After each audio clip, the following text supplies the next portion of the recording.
నమస్తే. ఇన్నాళ్ళు నన్ను సపోర్ట్ చేస్తూ, ఎంకరేజ్ చేస్తూ మీ ప్రేమని నాకు అందిస్తున్న ప్రతి ఒక్కరికి కృతజ్ఞతలు.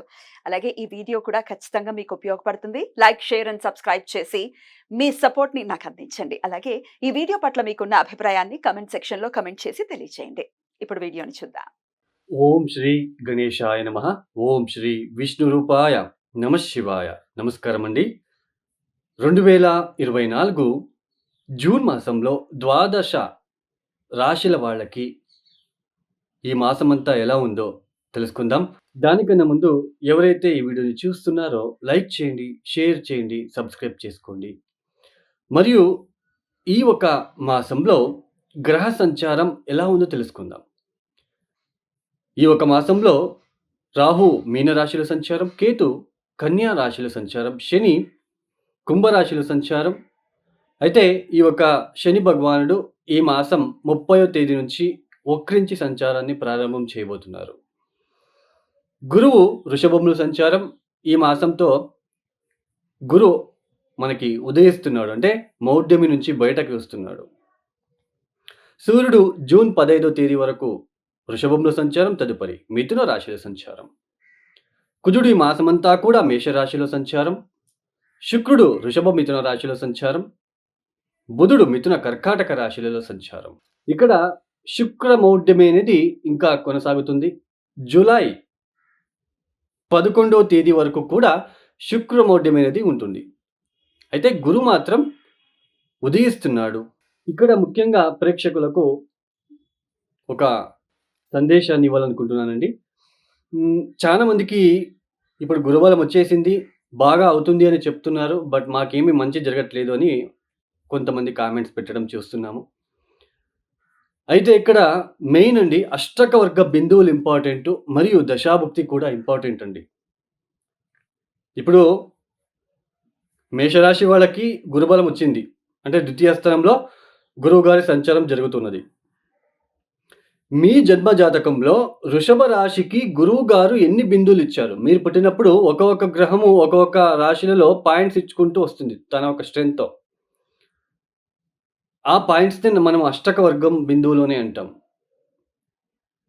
సో, మీ యొక్క జన్మ జాతకంలో వృషభానికి గురువు గారు ఎన్ని బిందువులు ఇచ్చారు? ఇది చూసుకోండి.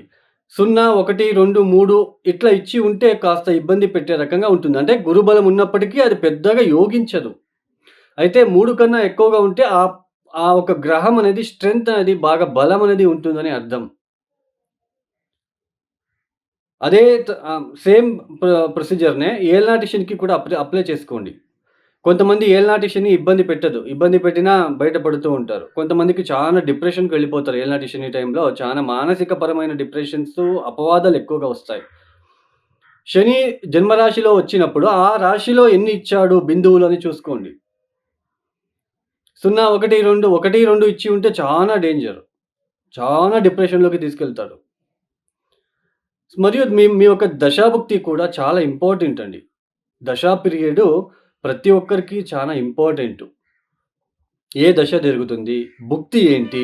ఆ దశాభుక్తికి తగ్గట్టుగా మనం పరిహారాలు చేసుకుంటూ వెళ్ళాలి. ఇప్పుడు బుధ మహాదశ రాహుభుక్తి జరుగుతుంది అనుకోండి. శివ సహస్రనామం చదువుకోవాలి. మనమే ప్రతిరోజు చదువుకోవడము, లేదా మనము పంతులతో ఏదైనా శివాలయానికి వెళ్ళి శివ సహస్రనామం చేయండి అంటే చేస్తారు. అదే ఇప్పుడు మనకి గురు మహాదశలో రాహుభుక్తి అనుకోండి. తిలా హోమం చేసుకోవాలండి. తిలా హోమం అంటే ఇది పితృదోషాలలో పితృదోష పరిహారం చేసేటప్పుడు ఆ పరిహార భాగంలో తిలా హోమం అనేది కూడా ఒకటి ఉంటుంది. అదే చంద్రమహాదశలో శుక్రభుక్తినో, బుధభుక్తినో అలా ఉన్నప్పుడు, లేదా శుక్ర మహాదశలో చంద్రభుక్తి ఉన్నప్పుడు మహాలక్ష్మి అమ్మవారిని పూజించాలి.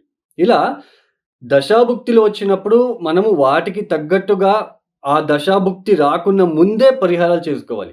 రేపు ఎగ్జామ్ అన్నప్పుడు పిల్లవాడు చదివితే ఏమవుతుంది? ఎగ్జామ్ రాస్తే మనకి నో యూజ్ కదండీ. సో, అలానే దశాభుక్తి ఇంకొక 1 మంత్‌కి ప్రారంభమవుతుంది, నెక్స్ట్ మంత్ వస్తా ఉంది అన్నప్పుడే మీరు మేలుకొని మీరు ఆ పరిహారాల్ని అప్పటి నుంచే పాటిస్తూ వస్తే ఆ ఒక పెద్దగా దశాభుక్తి పెద్దగా ఇబ్బంది పెట్టకుండా, ఇబ్బంది పెట్టినప్పటికీ దాని నుంచి బయటపడే మార్గం కూడా చూపిస్తుంది. సో, ఇది అండి మీకు తెలియాలని చెప్పాను. అష్టకవర్గ బిందువులను చూసుకోండి, దశాభుక్తిని చూసుకోండి. వాటికి తగ్గట్టు పరిహారాలు చేసుకుంటూ వెళ్ళండి. సో, మీరే స్వతహా పరిహారాలు చేసుకోవడం ద్వారా చాలా బ రిజల్ట్ అనేది తొందరగా చూడొచ్చు. మీరే కాయ, వాచ, మనస, భక్తితో మీరు పరిహారాలు చేసుకోవడం ద్వారా చాలా ద్వాదశ రాశుల వాళ్ళ ఒక ఫలితాలు ఒక్కొక్క రాశికి ఎలా ఉంటుందో మనము చూసుకుంటూ వెళ్తామండి. ఇక తులారాశి. ఈ తులారాశి వాళ్ళకి ఈ ఒక మాసంలో పూర్తిగా రాహు యోగిస్తున్నాడు. తర్వాత కొద్దిగా బుధుడు యోగిస్తున్నాడండి. ఇక్కడ ముఖ్యంగా అష్టమ స్థానంలో గురువుగారు మరియు జూన్ 15వ తేదీ వరకు అష్టమ స్థానంలో సూర్యుడు కూడా సంచారం చేస్తున్నాడు. పైగా మీకు రాశ్యాధిపతి మరియు అష్టమాధిపతి అయిన శుక్రుడు అస్తంగతం అవ్వడము. అంటే అస్తంగతం అవ్వడం అనేది కాస్త మీలో ఉన్న కాన్ఫిడెన్స్ లెవెల్ తగ్గడము,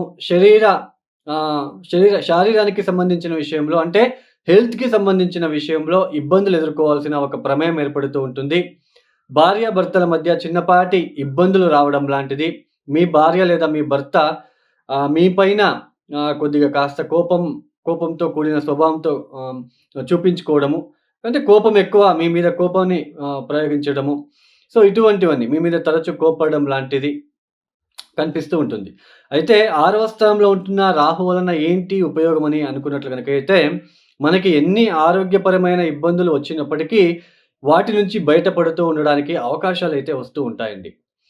మనకి ఇక్కడ ఉద్యోగం విషయంలో ఇక మీద తులారాశి వాళ్ళకి ఈ మాసం మధ్యపు భాగం నుంచి ఉద్యోగం విషయంలో కాస్త అభివృద్ధి చెందడానికి అవకాశాలుంటాయి. ఈ మాసం చివరి భాగంలో ఉద్యోగం లేని వాళ్ళకి ఉద్యోగం వచ్చే సూచనలు కూడా మనకి కనిపిస్తూ ఉంటాయి. ఇక్కడ ముఖ్యంగా తులారాశి వాళ్ళకి పంచమ స్థానంలో ఉంటున్న శని ఏదైతే ఉందో, ఈ పంచమ స్థానంలో శని కర్మకారకుడు శని పంచమ స్థానంలో వచ్చినప్పుడు కర్మానుసారంగా మీ బుద్ధి చాంచల్యం ఏర్పడి ఇబ్బంది పడాల్సి ఉంటుంది. అంటే మీ స్వతహా స్వయంకృత అపరాధం వల్ల. ఎందుకంటే పంచమ స్థానం నుంచి నేరుగా ఆయన లాభస్థానాన్ని చూస్తూ ఉంటాడు. ఈరోజు రూ. 100 వచ్చింది అంటే దాన్ని డబుల్ చేయాలని వెళితే అక్కడ మీకు ఇబ్బంది పడాల్సి ఉంటుంది. పైగా ఇక్కడ శని కూడా తృతీయ దృష్టితో సప్తమాన్ని చూస్తున్నాడు. భార్యాభర్తల మధ్య చిన్నపాటి ఇబ్బందులైతే కనిపిస్తూ ఉంటుంది. ప్రేమికుల మధ్య తగాదాలు విడిపోవడం లాంటిది కూడా ఇక్కడ చూడవచ్చు. తర్వాత మీకు ముఖ్యంగా బెట్టింగులు లాంటివి, జూజం లాంటివి అంటే బెట్టింగులు కట్టడం లాంటిది, దాని నుంచి డబ్బులు కోల్పోవడము. ఎందుకు అంటే చూడండి, పంచమ స్థానంలో ఉంటున్న శని మీకు లేనిపోని ఆలోచనలు క్రియేట్ చేస్తాడు. మీ జాతకంలో గనక మంచి దశాభుక్తి గనక నడుస్తూ ఉన్నట్లు గనకైతే ఇబ్బందులుండవు. మీ జన్మ జాతకంలో దశాభుక్తి ఫెయిల్ అయ్యి ఇలాంటి గ్రహస్థితులు ఉన్నప్పుడు గోచారంలో కాస్త ఇబ్బంది పెట్టే ఒక రకంగానే ఉంటుంది. తర్వాత తులారాశి వాళ్ళు నేను ముందుగానే చెప్పాను. అష్టకవర్గ బిందువులు ఇంపార్టెంటు. మీ యొక్క జన్మ జాతకంలో శని పంచమ అంటే కుంభరాశిలో ఎన్ని బిందువులు ఇచ్చాడు, గురువు వృషభ రాశిలో ఎన్ని బిందువులు ఇచ్చారు, అక్కడ మీరు చూసుకోండి. తక్కువ బిందులు గనక ఇచ్చి ఉన్నట్లు గనకైతే ఇబ్బంది పడక తప్పదు. పంచమ స్థానంలో గనక 1, 2 బిందులుంటే అంటే 3 అంటే నమ్మకాన్ని అంటే వేరే వాళ్ళు ఏదైనా చెప్పినా సరే అంటే ఇప్పుడు ఇలాంటి ఏదో ఒక ఇది ఉంది. దాంట్లో ఒక రూ. 1,00,000 ఇన్వెస్ట్‌మెంట్ చేసేస్తే మీకు డబల్ అవుతుంది అని చెప్పగానే అది వినడము. అక్కడ డబ్బులు కోల్పోవడము. ఎందుకు అంటే పంచమ స్థానం మన ఆలోచన విధానము, మన ఒక బుద్ధి శక్తి ఎలా ఉంటుంది, మన ఒక ప్రవర్తన ఎలా ఉంటుంది, మన ఒక ఇంటెలెక్చువల్ క్రియేటివ్ థాట్స్ ఎలా ఉంటుంది. క్రియేటివ్ థాట్స్ ప్రాక్టికల్‌గా ఆలోచిస్తారు కొంతమంది. సో, బికాజ్ ఆఫ్ దీని వల్లనే ప్రాక్టికల్‌గా ఆలోచించి ముందుకు సాగేవాళ్ళు ఉంటారు. తర్వాత బ్లైండ్‌గా ఆలోచించి బ్లైండ్‌గా మెథడ్‌లు యూజ్ చేసేవాళ్ళు కూడా ఉంటారు. ఇతరుల మీద ఆధారపడి వాళ్ళు చెప్పింది వినేవాళ్ళు కూడా ఉంటారు. ఇక్కడ అలా పంచమ స్థానంలో గనక మీరు అష్టకవర్గ బిందువులను చూసుకోండి. అక్కడ ఇబ్బందిగా ఉన్నట్లు గనకైతే ఖచ్చితంగా డబ్బులు కోల్పోవడం లాంటిది, ఎక్కువ ఇన్వెస్ట్‌మెంట్ చేయడము, అది బెట్టింగ్ వల్లనే కాదండి. ఏదైనా సరే ఏదో ఒక బిజినెస్‌కి ఇన్వెస్ట్‌మెంట్ చేసి కోల్పోవడం లాంటిది కూడా, నష్టపోవడం లాంటిది కూడా ఉంటుంది. అష్టమ స్థానం కాబట్టి ఆకస్మికంగా కొన్ని ఇబ్బందులు తెచ్చుకోవడము. సో, ఆరోగ్యపరమైన ఇబ్బందులుంటాయి. కాస్త శారీరకంగా కొన్ని ఇబ్బందులుంటాయి. మీలో కాన్ఫిడెన్స్ లెవెల్ తగ్గుతుంది. బట్ బుధుడు అప్పటికప్పుడు కొద్దిగా మిమ్మల్ని హెచ్చరిస్తూ ఉంటాడు. బుద్ధికారకుడు బుధుడు ఈ తులారాశి, తులాలగ్నానికి యోగకారకుడు.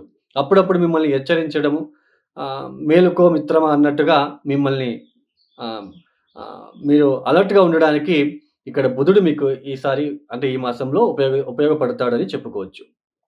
మొత్తానికి తులారాశి వాళ్ళు తప్పనిసరిగా ప్రతిరోజు హనుమాన్ చాలీసా చదువుకోండి. తప్పనిసరిగా 5 సార్లు చదువుకోండి. తమలపాకుల హారాన్ని ఆంజనేయ స్వామి వారికి వేయండి. హనుమాన్ చాలీసా చదువుకోండి.